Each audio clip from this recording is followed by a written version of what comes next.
notice anything?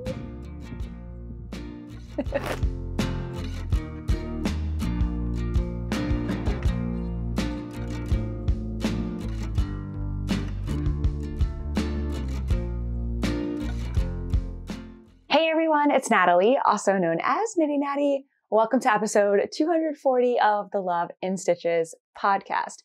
You may recognize this background. I am back in Washington, just south of Seattle at my friend Heather's house, and she has let me use her craft room again to record my podcast. So we're here for Flock this weekend, and we will be actually have my wristband on, everything. We're going to be going back for the marketplace later in just a little bit. So my voice is a little scratchy because it is early in the morning. It's not quite 7 o'clock yet, but I wanted to make sure to get a podcast recorded because this week we have a whole lot of stuff going on. As you can see, I have a finished object to show you. I also have 2 new projects that I have cast on. So let's get right into the episode.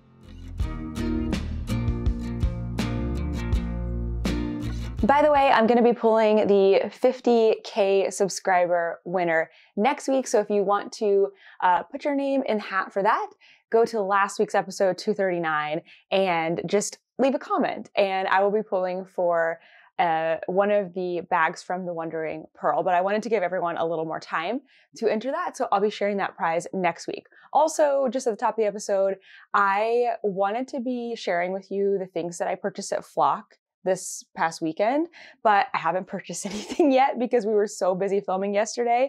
But I did get this fan from the, what was their booth name called? They were so much fun. Oh yeah, Fiber Hustle.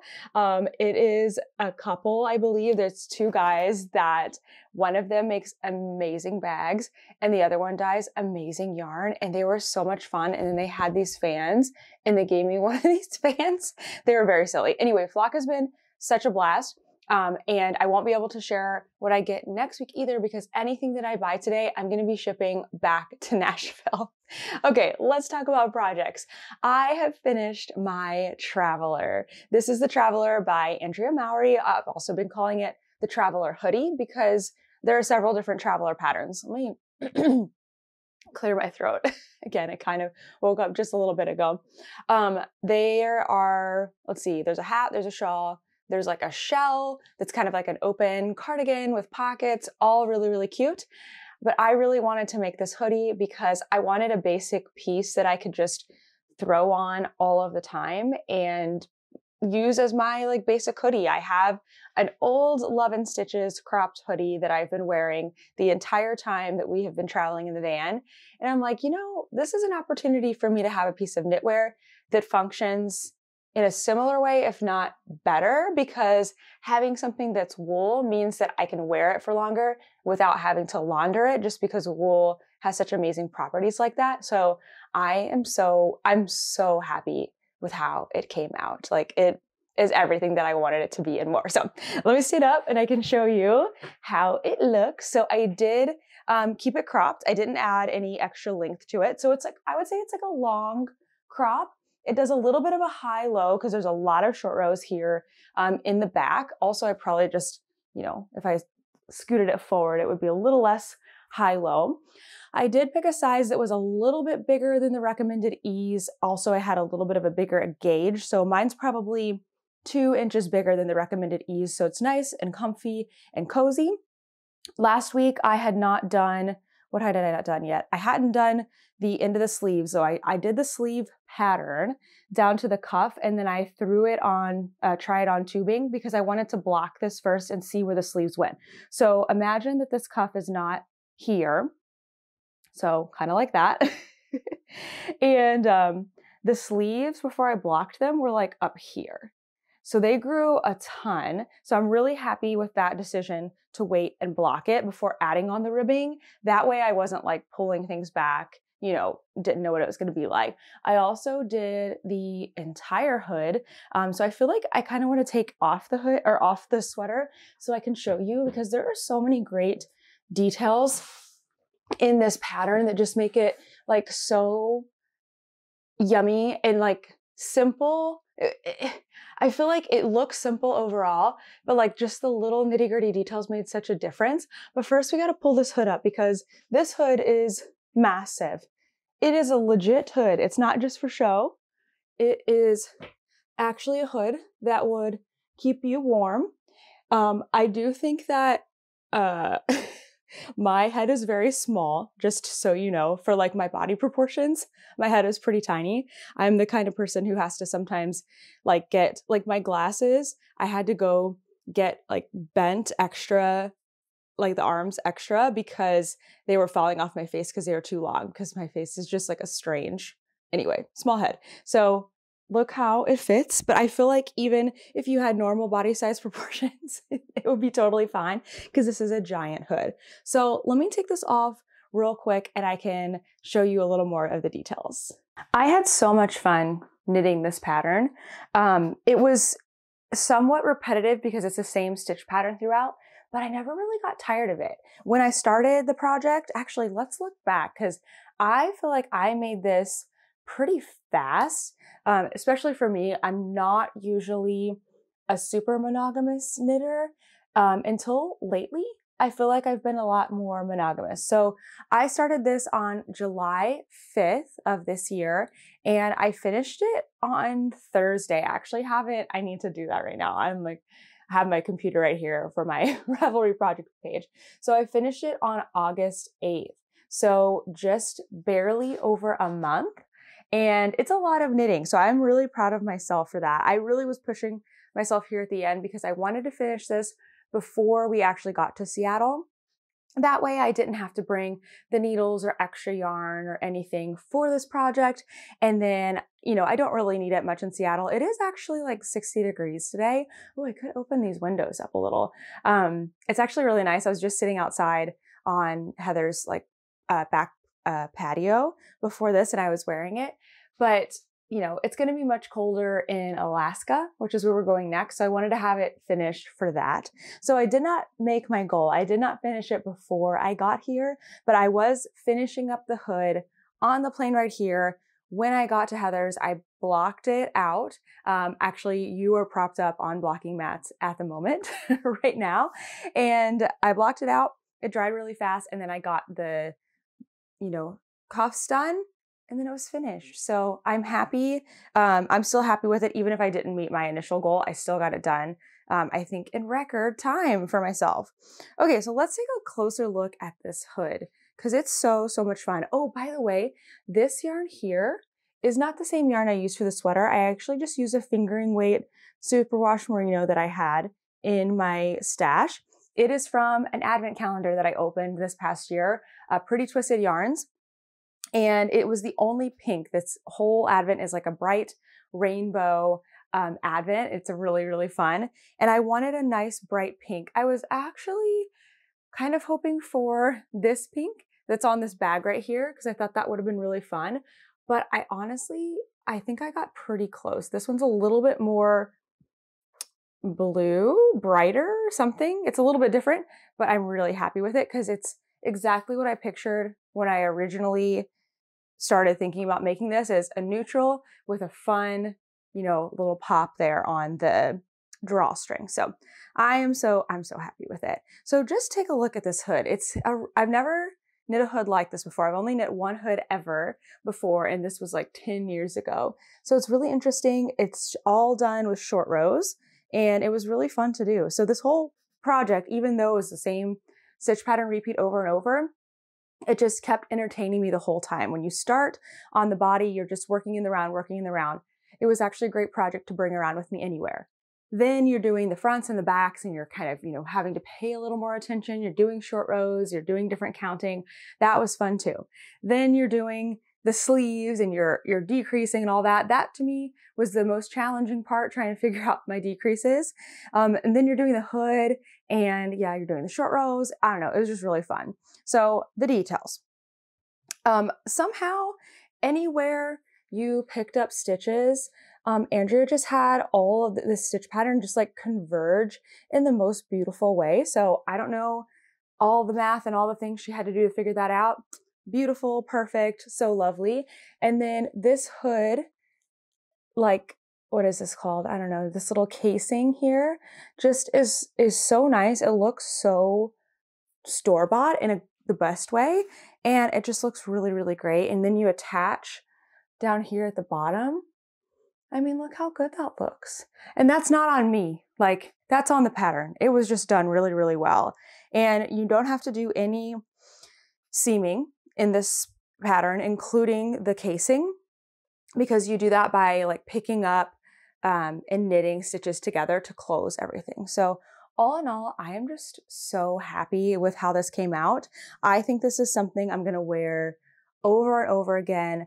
I'm semi-considering making the crew neck version of this, but then I'm like, you know, I've done this pattern. There's so many other patterns out there. So I'll probably be moving on to something, a new idea, a different idea, you know, by the time I get back to making a long sleeve sweater. But so happy with my traveler. And I've cast on something else. We're at my parents' this week, which means Factor delivery. It's not a secret that we love Factor meals. If we could get them delivered to our van, Lydia, via drone, we totally would. You can eat stress-free this summer with Factor's delicious, ready-to-eat meals. Every fresh, never frozen meal is chef-crafted, dietitian approved, and ready to eat in just 2 minutes. Choose from a weekly menu of 35 options, including popular ones like Calorie Smart, Keto, Protein Plus, or Vegan and Veggie. Also discover more than 60 add-ons every week, like breakfast, on-the-go lunch, snacks, and beverages to help you stay fueled and feel good all day long. Being on the road all the time, it's super tempting to grab fast food. And while that's fine on occasion, it's hard on our wallets and on our bodies. Factor is cheaper and way more delicious than takeout. They're ready to heat and eat in just 2 minutes, which leaves us more time for the things we love. And when things get hectic, Factor is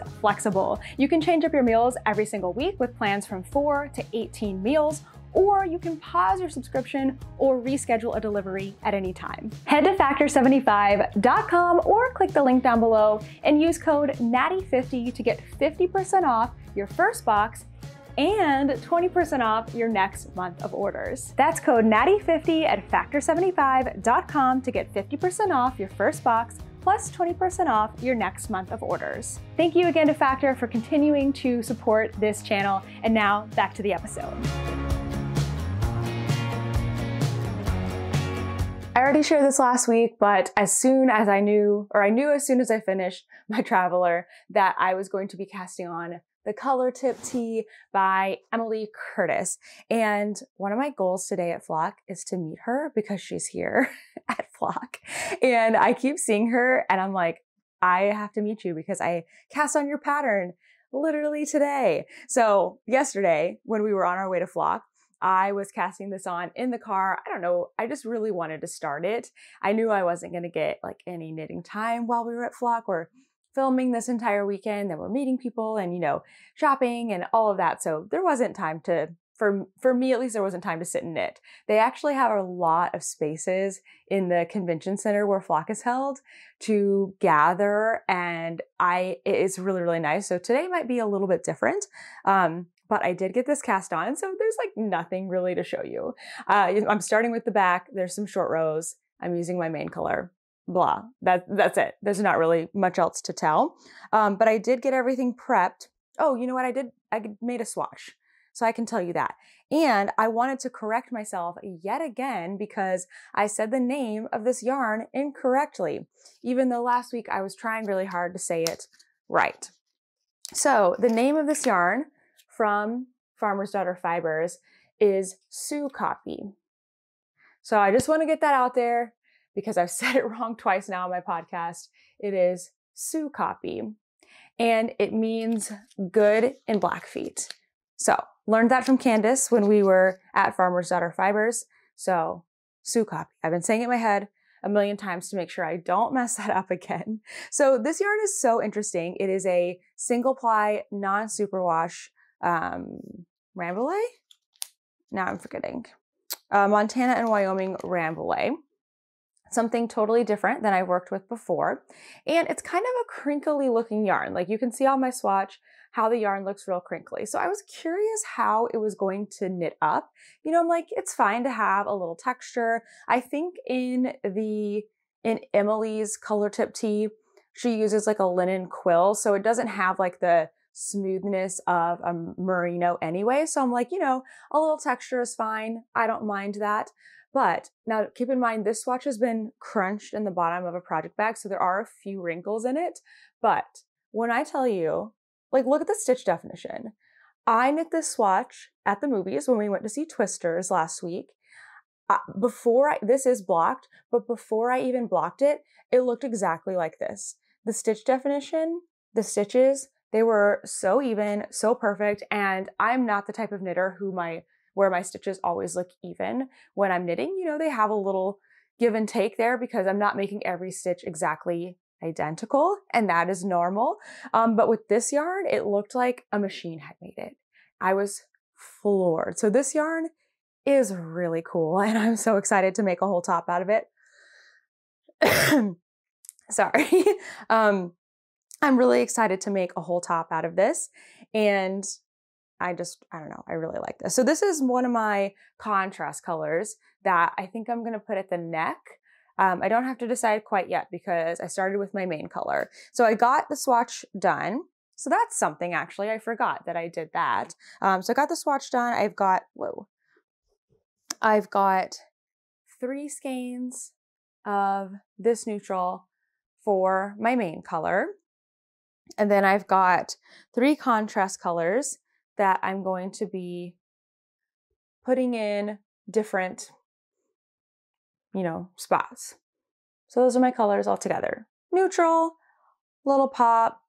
I'm very excited about this. So this is about to be my main project for the next month or so until I finish it. I'm very excited because I've had it on my queue for a good part of this year. So it feels good. Like my knitting mental space right now is very good. I feel like I'm getting lots of what I want to get done. And that's it's very satisfying. Staying focused on fewer projects and getting more of them finished. So that's just where I'm at right now. Honestly, I'm so excited to be driving to Flock here in like an hour and just working on this project. So more to show next week. I did start one other project this week. I wanted to have, a project that was going to take up more time, and it would have a little bit more interest, a little bit more that I'm working on. And then a very simple, easy take around project, a project good for hiking, a project good for, when I'm at Flock or busy or different things. So I also brought with me on this trip a Musselburgh hat. So this is a Musselburgh by Isolde Teague. I've made many, many, many of them. It is a hat. It's one of those hats, I know, and I've got it on 16-inch needles, so it looks kind of mushroomy, kind of beret-like right now. But this is one of those hats that's, for me, just a go-to pattern. I've made some other hats, some other different patterns since I started making these, but these are my favorite. So it's a hat that doubles up. So it's extra thick and extra warm. And this one I'm making for Kent. And I think I have him convinced to let me use as much of this yarn as possible so that I can make it fold up, because all of his other Musselburgh hats they don't fold up. So they're just one, they're not a single layer. They're still double layered, but they just stop here. They don't have a fold up brim. So I thought, you might want something different. It'd be kind of fun. Plus I want to have as much knitting as possible while on this trip. And I've already done quite a bit of knitting. So I started this did I start it on the plane? I think I started this on the plane on the way here to Seattle. And then my goal was to get through all of the increases before we went to the movies that night. I didn't quite make it. I was still doing increases while we were watching the previews. There's a little more lights on in the previews. And then the movie started and I was not there yet. So that was actually okay because I had done so much knitting on the Traveler on the way to Seattle that day that my hands really needed a break. So that was fine. But then I did get through my increases the next day. We went to Mount Rainier and I was able to bring this while we were hiking because I just had one more round of increases to do. And then I switched it over to the 16-inch needle. now this is a perfectly portable project. I even have my yarn cozy that I adapted and added a little wrist handle for. I've got notes on my project page on this one. So I didn't hike like this. I did bring my Cotopaxi chalk bag where I stuff this down in the chalk bag. That's a lot more convenient. I don't really like things like dangling on my wrists like this, but I did like kind of think that this would be good for an airplane because you could loop this through like the netting while you're on the flight, of course, not like, takeoff and landing. You're not supposed to have anything dangling or your tray table out or whatever. But like during the flight, it would be fine, I think, to have this hanging off of the netting, and then you wouldn't have to worry about your yarn rolling around. So I may try that on our next flight here to Alaska. So this yarn is from Bumblebee Acres. It is called It Comes in Pints, and it is stunning. Like in the skein, I couldn't tell all of these beautiful, beautiful details.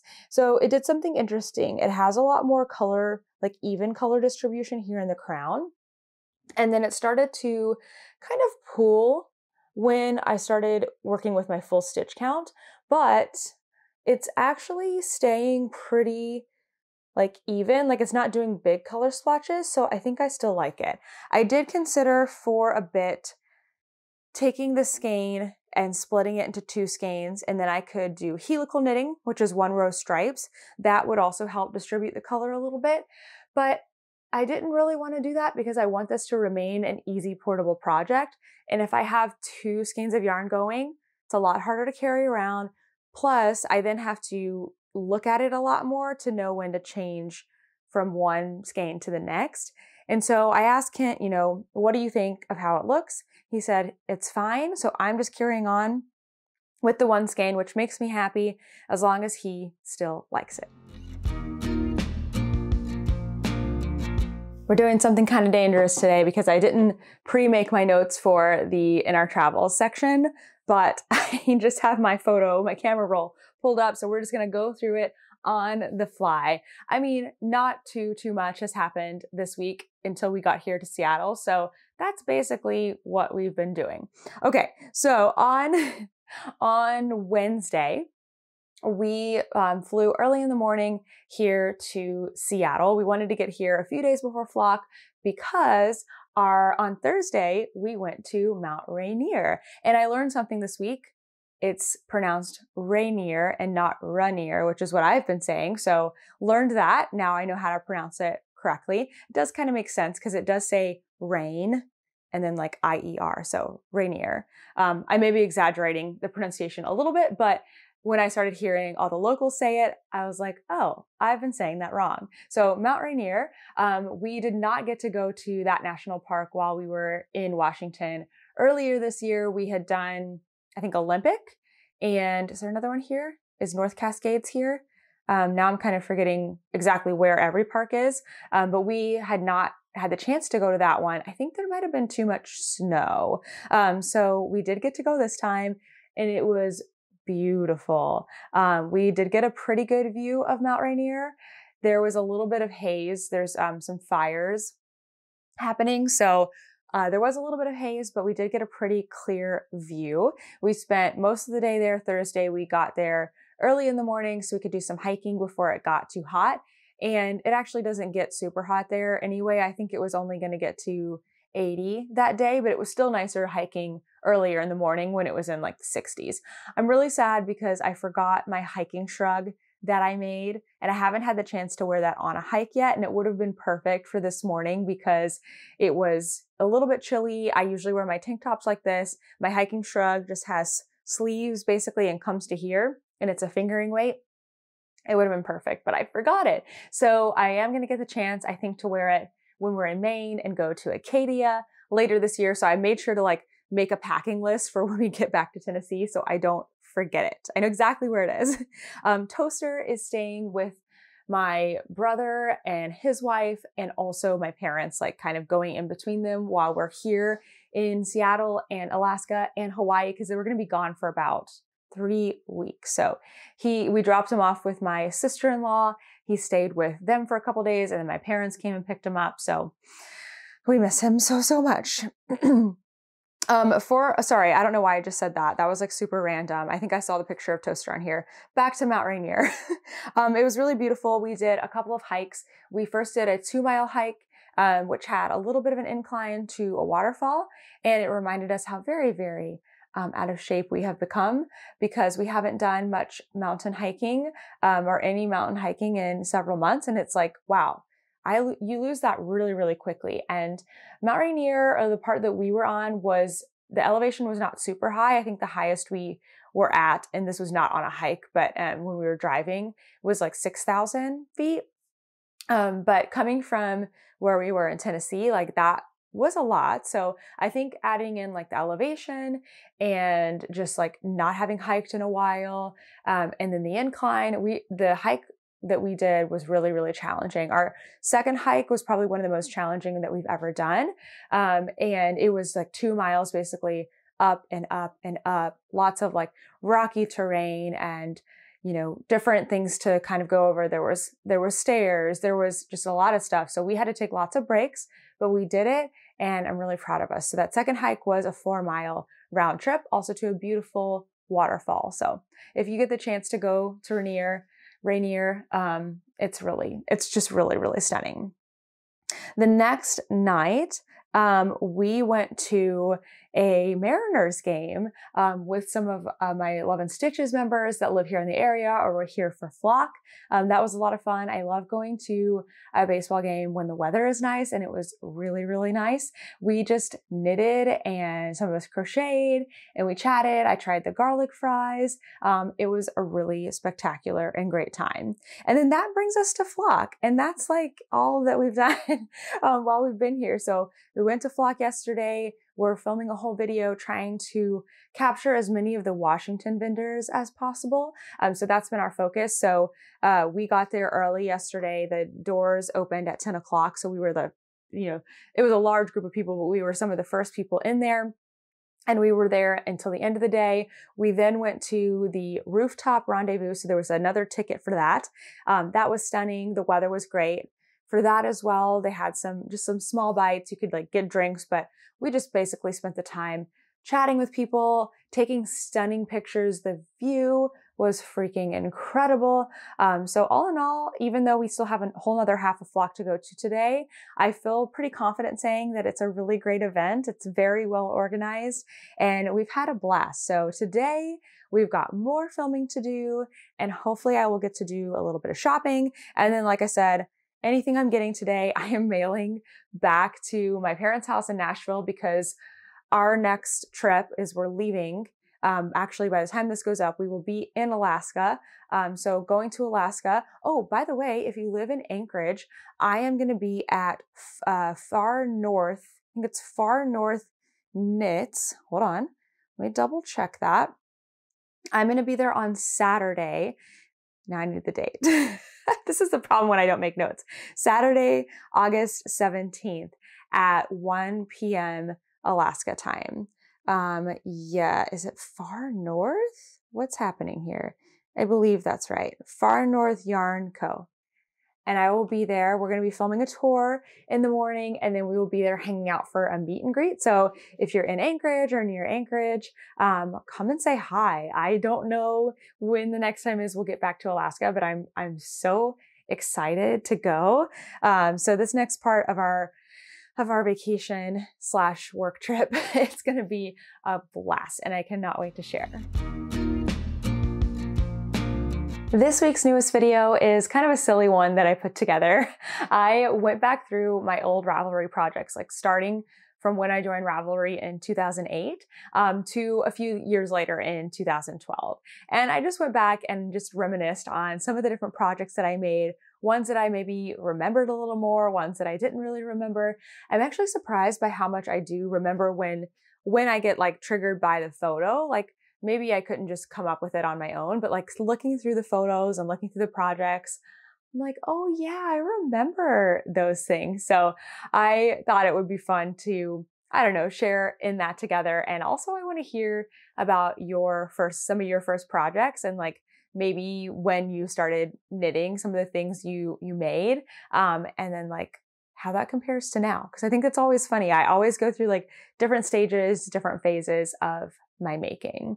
So that was this week's newest video. We also had a yarn store tour go live last Saturday. Cream City Yarn in Brookfield, Wisconsin. It's a lovely, lovely store. If you live in Wisconsin, they're one of the few stores or only stores that carry some of their yarn lines. So definitely take a look at that. It's a great place. And then coming up this Saturday, we are going to be traveling together to Minnesota to Warm and Woolly. Warm and Woolly is about 45 minutes north of is it Twin Cities? I think it's Twin Cities. And it is a fabulous store. It's like a brand new yarn store. They just opened last fall. So they're coming up on a year. And Caitlin, the owner, is a crocheter and a crochet designer and teacher. And so it was really fun because a lot of the time, I think we're, seeing a lot of store owners that are knitters primarily. And so Caitlin really brings something different to that area, and it's really cool. But she's also a knitter too. So there's a lot of, you can have both crafts in there. Something cool that they do that we did not get to stay for, and I'm so sad when we filmed our tour, is their like craft night goes until midnight. So Caitlin was sharing with me that she, whenever she was going to a gathering or something and it was only a couple of hours long, she said it felt like, you would just get settled and then it would be time to leave. And so she wanted to create just a space where, you could really settle in for the afternoon and just be there as long as you want. And, you don't obviously have to stay super late if that's not your thing. But to create that space. And she said she has people there. I believe they do it on Fridays, every Friday. So people there, staying until super late and hanging out. So it's a cool store. So that will be happening this coming Saturday. So join us at noon Eastern time for those premieres. It's fun. We just, the video goes live at noon. And then we have a live chat so that we can kind of, share what we're making, check in with each other. You can ask questions if you want, but just to gather and like learn about these stores together is really, really fun. I have a couple of new events that I have added to the events page. So just in case you've missed like the last few episodes, I have recently created on knittynatty.com a Yarny events page. So if you go to knittynatty.com, in the menu at the top, it says Yarny Events. You can click on that. And I have been gathering in a much more easy to read, easy to digest space, all of the events that you have been sending me. So I hope this page is a resource for you. So mostly they are yarn crawls and or festivals. So those are the events on there. I don't think I have any like retreats or anything yet. Maybe I'll eventually get there. So everything current is at the top. And then if you scroll down, there's like upcoming events. And then I started like archiving events that have already happened so that hopefully for the next year, I can update those dates. But my goal is to share with you anytime I add something new here on the podcast. And then at the beginning of each new month, share with you all the events for the month. So here's what I've added this week. The Seattle Mariners Stitch and Pitch is happening here in Seattle at, I think it's called T-Mobile Park on August 25th. The game is against the Giants. It's on a Sunday at 1:10 p.m. You do need to purchase your ticket by the 23rd. Will this podcast come out? Yes, this podcast will come out before then. So make sure to get your ticket before August 23rd, and then you can go to a Mariners game for the official Stitch and Pitch. We were there knitting away and crocheting away, but it was not an official Stitch and Pitch. So I wish we were here for that. Maybe it can be, maybe Flock and Stitch and Pitch will happen at the same time next year. That could be really, really fun. I've also added the Sweet Georgia Peach Yarn Crawl in Georgia, September 2nd through the 8th. It's 11 shops all around the state. And they have pins and stickers and meetups. So go to the website. Again, I will have the Yarny events page linked, and then all of the different individual websites are linked on that page. I've also added the Oregon Flock and Fiber. It's at the Lynn County Expo, September 21st and 22nd. Sorry, I didn't make myself any notes for this one, but go check that out. The San Diego Yarn Crawl is happening September 26th through the 29th. There are 4 yarn stores and 2 alpaca farms. And then the SoCal Fiber Fair is in Pomona, California, November 23rd through the 24th. All right, I think that is everything for this episode. Thank you so much for watching, and I will see you in the next one. Bye!